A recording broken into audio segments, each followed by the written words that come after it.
শব্দের অর্থ মনে রাখা এটাই তো চ্যালেঞ্জিং। ফেসবুকে অ্যাংরি রিঅ্যাক্টটা প্রায় দেওয়া হয়। অ্যাংরি রিঅ্যাক্ট মানে রাগ, উদ্বেগ, উৎকণ্ঠা।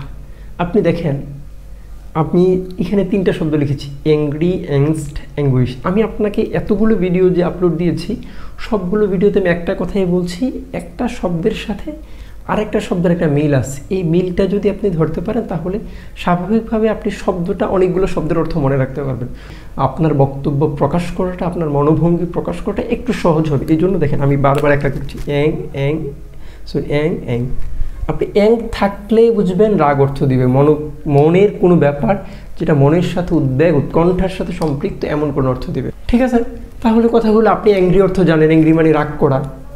ঠিক আছে, তাহলে অ্যাংস্ট ঠিক একই, রাগ জাতীয় কিছু। বাংলায় ভালো করে একটু অন্যভাবে লিখলে উদ্বেগ, উৎকণ্ঠা, একই তো।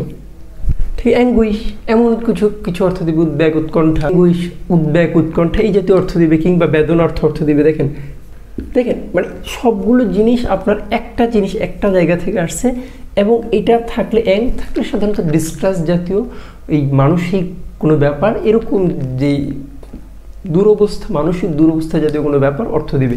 ঠিক এই জায়গা থেকে এই শব্দগুলি একটা আরেকটার সাথে মিল।